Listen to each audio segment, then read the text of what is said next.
hadratin Nabil Mustafa Muhammadin sallallahu alaihi wasallam wa azwajihi wa dzurriyyatihi wa ahlil baitihi wa ila hadrati jami'i khulafa'ir rasyidin wa ila hadrati awliya ta'ala min masyariki ila magharibiha barriha wa bahriha khususan ila hadrati Syekh Abdul Qadir Jailani radhiyallahu an wa ila hadrati awliya tis'afi Indonesia khususan ila hadrati Basunan Ampel Basunan Derajat wa usulihim wa furuhim lahumul fatihah.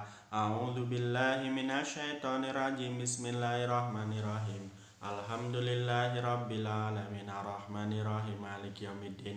Iyyaka na'budu wa iyyaka nasta'in ihdinas siratal mustaqim siratal ladzina an'amta 'alaihim ghairil maghdubi 'alaihim waladdallin. Amin.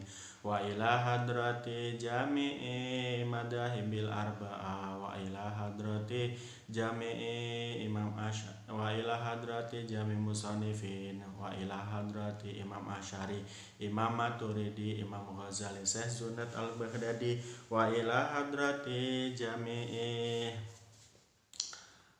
masa sisi tambak beras khususan ila hadrati Mbah Wahabas Bunga Mbah Hamid Mbah Fatah Mbah Utsman Mbah Solim Mbah Siha wa ila hadrati masa sisi Tebu Ireng wa ila hadrati masa sisi Denanyar wa ila hadrati masa sisi Al-Mimbar wa ila hadrati masa sisi Peterongan wa ila hadrati masa sisi Rejoso wa ila hadrati masa sisi Miftahul Fala wa ila hadrati jami ustadi wa satidati wa khususan ila hadrati Syekh Muhammad Jamaluddin Ahmad Bukhariya Jamal ke Idris Jamaluddin Ahmad ke Mustaqim ke Salahuddin ke Jalil wa ila hadrati Mbah Husain Ilyas Mojokerto wa ila hadrati Mbah Hamid Pasuruan wa ila hadrati lahumul fatihah. A'udzu billahi minasyaitonir rajim. Bismillahirrahmanirrahim. Alhamdulillahi rabbil alamin arrahmanir rahim maliki yaumiddin. Iyyaka na'budu wa iyyaka nasta'in ihdinas siratal mustaqim siratal ladzina an'amta 'alaihim ghairil maghdubi 'alaihim waladdallin. Amin. Wa ila hadrati khususan ila hadrati abi wa ummi wa jaddi wa jaddati wa ila hadrati nafasani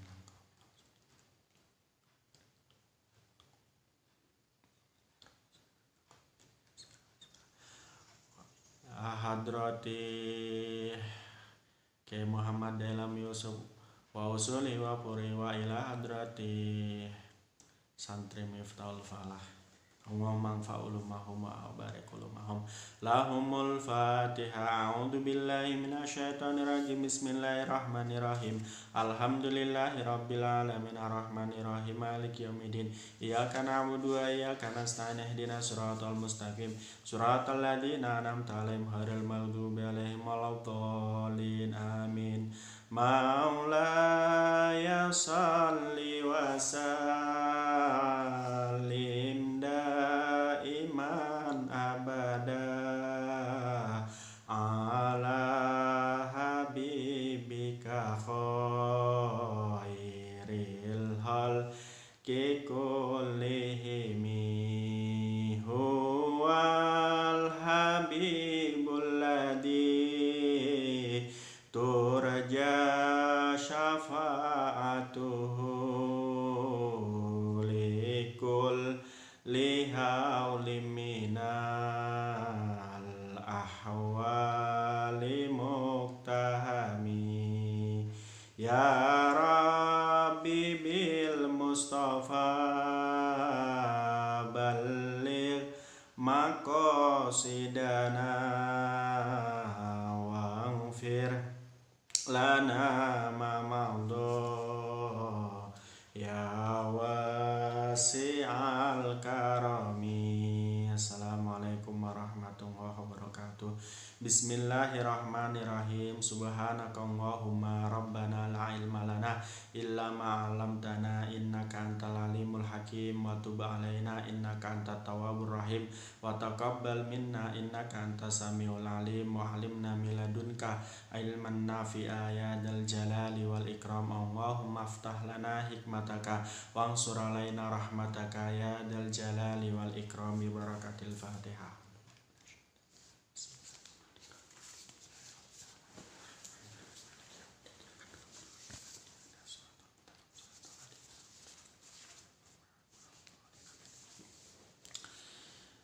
Bismillahirrahmanirrahim. Qala mu'alif rahimakumullah wa nafa'na bihi wa bi ulumihi wa amaddana bi asrarihi wa bi barakatihi amin ya rabbal alamin.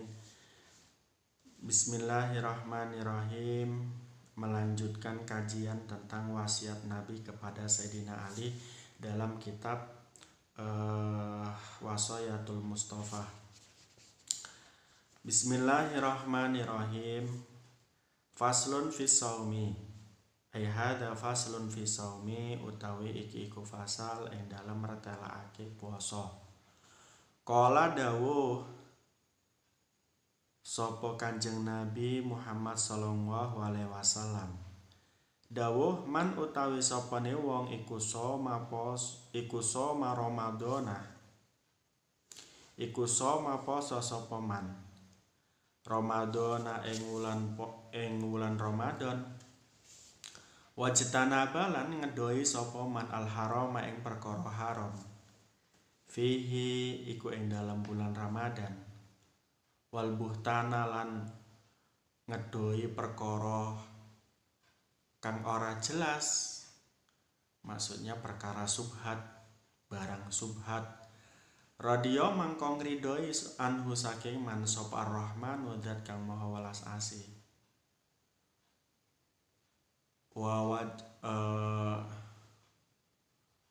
Wa aujabalan wajibake sapa Ar-Rahman lahu kedue man al-jinan ing pira-pira surga.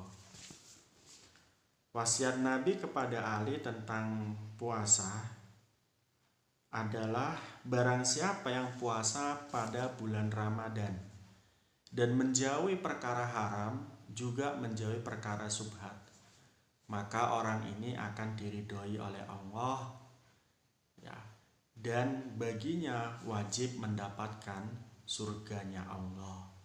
Jadi orang yang berpuasa pada bulan Ramadan kemudian ia menjauhi perkara haram dan menjauhi perkara subhat, dia akan mendapat ridhonya Allah dan juga mendapatkan surganya Allah. Wajib baginya mendapatkan surganya Allah. Apa fungsinya kalau kita sudah diridhoi oleh Allah? Kalau kita sudah diridhoi oleh Allah, kita akan dijaga oleh Allah dari perkara-perkara yang buruk, dari perkara-perkara yang haram. Kita akan dihindarkan oleh Allah untuk kufur. Kita dihindarkan oleh Allah untuk jauh dari Allah. Kita dihindarkan oleh Allah untuk membenci Nabi. Kita dihindarkan oleh Allah untuk dihindarkan dari membenci para ulama. Kalau kita diridhoi oleh Allah juga, hidup kita akan enak. Meski tidak punya apa-apa, meski dalam keterbatasan. Jadi hidup yang paling enak itu adalah ya hidup ya yang tidak punya apa-apa tapi enak rasanya. Hidup yang diridhoi oleh Allah itu enak. Yang enak bagaimana? Adalah hidup yang punya apa-apa juga enak menikmatinya. Jadi kalau ada orang tidak diberi ridhonya Allah meski dia memiliki apa banyak, ya apa saja dia miliki, mobil dia miliki, perusahaan dia miliki, istri dia miliki, bahkan 4 gitu. Kalau nggak diridhoi oleh Allah malah jadi orang yang stres, jadi orang yang bingung, jadi orang yang tidak tenang dalam hidupnya. Nah, kalau kita sudah diridhoi oleh Allah, meski kita tidak punya apa-apa, insya Allah hidupnya tenang. Nggak dikejar-kejar hutang, nggak dikejar-kejar debt collector dan lain sebagainya. Itu kalau kita diridhoi oleh Allah. Ataupun menghadapi masalah apa saja, baik virus corona ataupun perkara-perkara lain yang kita tidak suka, kita akan tetap tenang kalau itu hidup kita diridhoi oleh Allah. Makanya penting sekali ya hidup diridhoi oleh Allah itu. Bahkan Robi al-Adawiyah itu adalah wali yang paling tinggi derajatnya, sebagaimana diceritakan wali yang paling tinggi derajatnya dari perempuan gitu, sebagaimana diceritakan oleh kiai-kiai kita. Beliau ini rajin ibadah, rajin sholat, rajin puasa, bahkan beliau menutup mata untuk melihat sesuatu yang tidak pantas yang diharamkan oleh Allah, menjaga anggota tubuhnya untuk tidak menjalankan apa yang dilarang oleh Allah. Tapi dalam doanya beliau, ya Allah masukkan saya ke neraka, tapi ridhoi saya itu. Masukkan saya ke neraka, nggak minta masuk surga, tapi masuk neraka mintanya. Tapi ketika beliau meminta masuk ke neraka, beliau juga meminta, ya Allah ridhoi saya. Karena beliau tahu bahwa kalau ada hambanya Allah, itu dimanapun tempat, baik itu di tempat yang enak atau tidak enak, kalau diridhoi Allah pasti enak. Itu begitupun Robi al-Adawiyah. Kalau beliau meminta untuk masuk neraka, sementara juga meminta kepada Allah agar beliau diridhoi, insya Allah di surga atau di neraka itu juga akan jadi enak. Sementara kita sebaliknya, kita minta sama Allah ke surga, tapi tidak minta diridhoi oleh Allah di surga. Kita minta anak yang baik, tapi nggak kita minta, ya Allah ridhoi anak kita. Kita minta harta yang banyak, tapi nggak minta kita ridhoi harta tersebut. Kita minta umur kita panjang, tapi kita tidak minta, ya Allah ridhoi umur panjang saya. Ini akan terbalik, ini akan menjadi susah bagi kita ketika kita diberi oleh Allah umur yang panjang, anak yang baik dan lain sebagainya dalam tanda kutip, ya itu akan menjadi menyusahkan kita atau mengkhawatirkan kita. Contohnya kita diberi anak yang cantik, yang ganteng, itu kan anak yang baik. Kemudian diberi anak yang ganteng, yang pintar. Kemudian dalam hati kita merasa was-was, nanti anak saya meninggal, nanti anak saya begini, nanti anak saya diambil orang dan lain sebagainya. Hati kita was-was. Ini namanya diberi anak yang baik tapi tidak diridhoi oleh Allah. Tapi kalau kita diberi anak yang baik kemudian kita meminta diridhoi juga anak tersebut, insya Allah kita akan jadi tenang dengan anak tersebut bagaimanapun anak tersebut beraktivitas. Nah, yang selanjutnya nasihat Nabi tentang puasa adalah, ya Ali wahai Ali, manit taba Ramadan bi siti min syawala kataballahu lahu shaumad dahri kulli. Man utawi sapane wong iku tabaa ngenut bureni sapa man Ramadana ing wulan Ramadan bisitin kelawan 6 hari min syawala saking bulan Syawal kataba mongko nyatet sapa Allah lahu kediman shaumad dahri ing poso setahun kulli hiya sakabehane dahar. Kata Nabi kepada Sayyidina Ali, barang siapa yang mengikut sertakan bulan Ramadan, yang mengikut sertakan 6 hari setelah bulan Ramadan, yakni bulan Syawal, kepada puasa Ramadan, maka orang tersebut akan dicatat sebagai orang yang telah melakukan puasa 1 tahun penuh. Jadi orang yang puasa Ramadannya full, kemudian ditambah lagi dengan puasa Syawal 6 hari setelah Idul Fitri, maka dia dianggap sebagai orang yang puasa 1 tahun penuh. Nah, ini kita seolah-olah memang tidak mungkin kita bisa melakukan puasa 1 tahun penuh. Namun ketika kita puasa 6 hari berturut-turut setelah Lebaran, yakni setelah 1 Syawal itu, maka kita dicatat sebagai orang yang puasa 1 tahun full. Dengan syarat tadi puasa fardunya juga full, ya, 30 hari atau 29 hari. Selanjutnya faslun fi sodaqoh, fasal tentang sodaqoh. Faslun ay hada faslun utawi iki fasal siji fi sodaqoti ing dalam nerangake sodaqoh. Sodaqoh itu ada sodaqoh wajib dan sodaqoh tatawu. Sodaqoh wajib, apa itu? Sodaqoh wajib itu adalah zakat. Zakat itu ada zakat mal, ada zakat fitr, ya zakat fitri, ada zakat ada zakat khonimah, ada zakat zuru dan lain sebagainya. Nah, sodaqoh itu juga diistilahkan sodaqoh, tapi sodaqoh wajib. Sementara sodaqoh sunnah apa saja itu ya, sodakoh yang kita lakukan yang tidak wajib.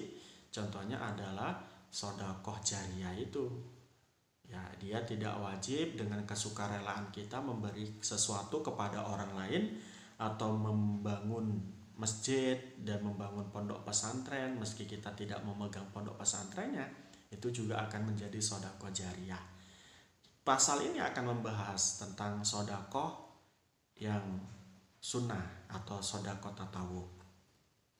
Qala dawuh sapa Rasulullah sallallahu alaihi wasallam. Nabi mengatakan, ya Ali, wahai Ali, inna auliya Allahi sak temene pira-pira waline Allah Ta'ala maha luhur sapa Allah iku lam yanalu ora merkole sapa auliya saat rahmatillahi ing keluasaane rahmati Allah atau kasih sayangi Allah, waridwanihi lan ridone Allah, bikathratil ibadati kelawan ngakeh-ngakehake ibadah. Walakin nalu tetapi ne merkole sopo aulia bisa khatin nafsi kelawan susahi awak, wal istihanati lan meremehkan bidunya kelawan dunia. Jadi di sini disebutkan oleh Nabi kepada Ali, wasiat beliau mengatakan, inna auliya Allahi ta'ala lam yanalu sa'ata rahmatillah waridwanihi bikathratil ibadah walakin naluha bisakhatin nafsi wal istihanati bidunya.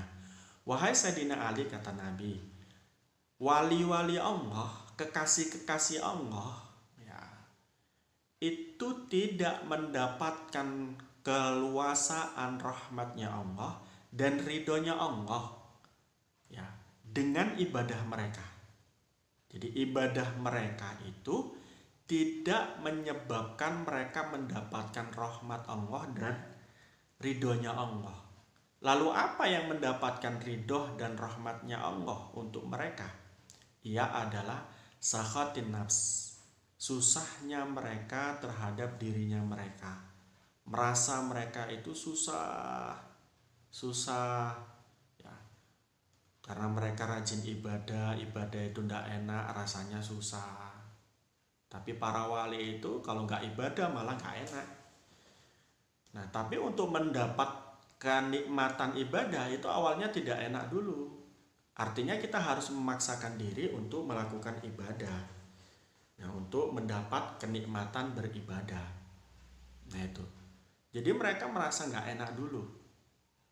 Nah, kita sebagai orang yang bukan wali tentunya susah melakukan ibadah tarawih, melakukan ibadah puasa sunnah, susah. Maka kemudian diangkat menjadi wali, dan sudah ketika menjadi wali maka akan enak melakukan ibadah. Kalau nggak ibadah malah nggak enak. Nah, ketidakenaan sebelum menjadi wali dalam beribadah itu adalah kesusahan yang ditanggung oleh para wali sehingga mereka diangkat menjadi wali, mendapatkan rahmatnya Allah yang luas dan mendapatkan ridhonya Allah.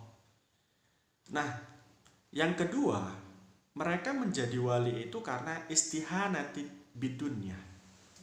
Jadi wali itu diangkat menjadi wali itu karena mereka menjauhi perkara-perkara dunia.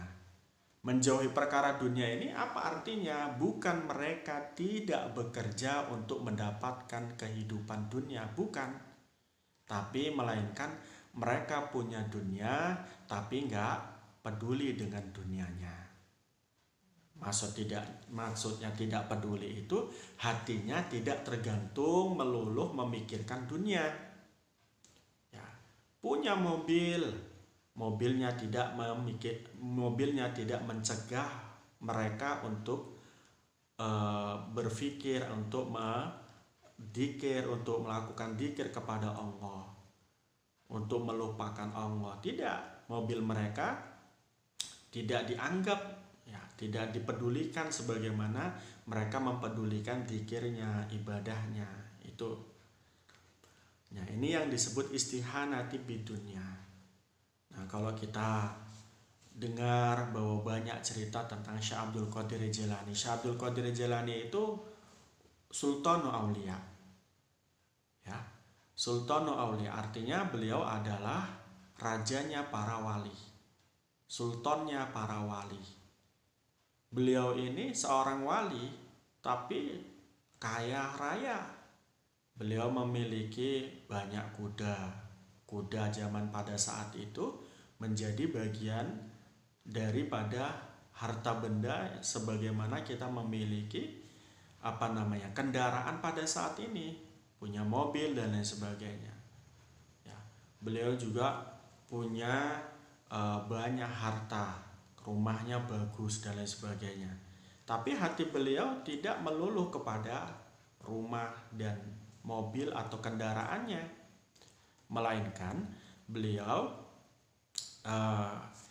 tidak peduli terhadapnya dan tidak tergantung kepadanya. Terbukti ada orang yang suudon kepada beliau. Ya, ketika ada seorang laki-laki ini suudon, masa wali kok kaya raya seperti Syekh Abdul Qadir Jilani? Ini gak mungkin seorang wali Syekh Abdul Qadir Jilani ini, masa dia kaya? Harusnya seorang wali itu ya zuhud, wirai dan lain sebagainya. Ya, zuhud dan wirai itu tidak berkaitan dengan kepemilikan. Zuhud dan wirai itu tentang rasa yang di dalam hati. Jadi kalau zuhud atau wirai itu adalah rasa di dalam hati. Contohnya zuhud. Ya, zuhud itu adalah tarkud dunya. Tarkud dunya yang dimaksud adalah dia punya dunia tapi tidak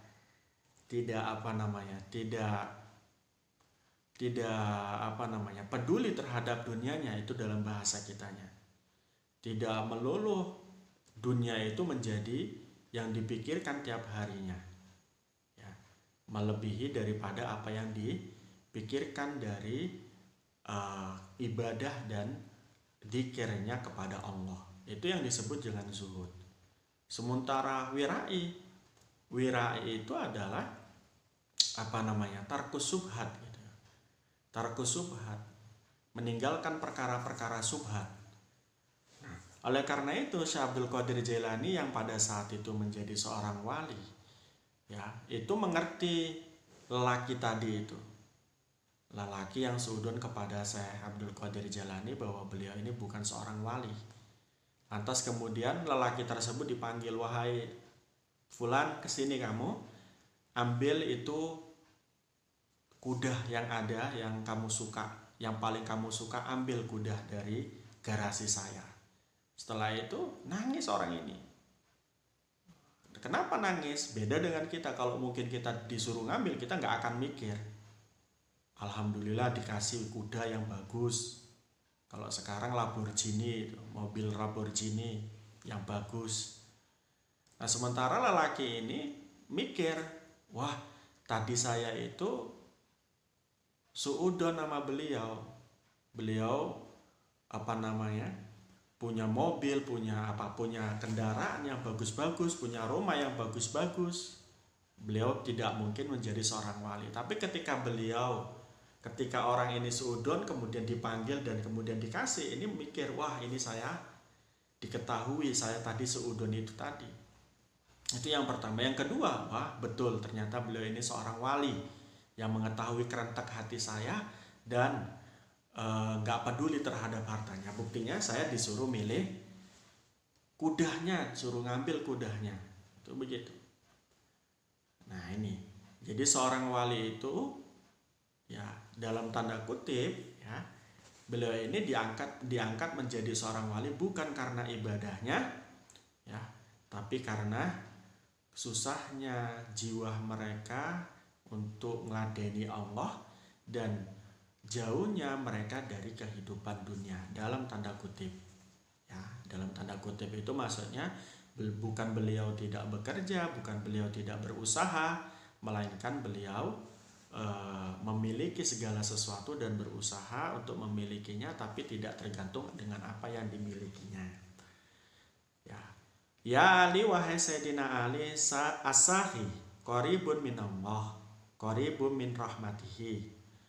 Ya Ali wahai Ali, asahi utawi wong kang loman iku qaribun parek minallahi saking Allah.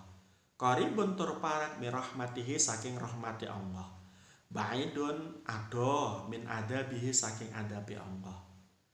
Wahai Sayyidina Ali, kata Nabi, orang yang loman, orang yang berbelas kasih, orang yang dermawan itu adalah orang yang dekat dengan Allah.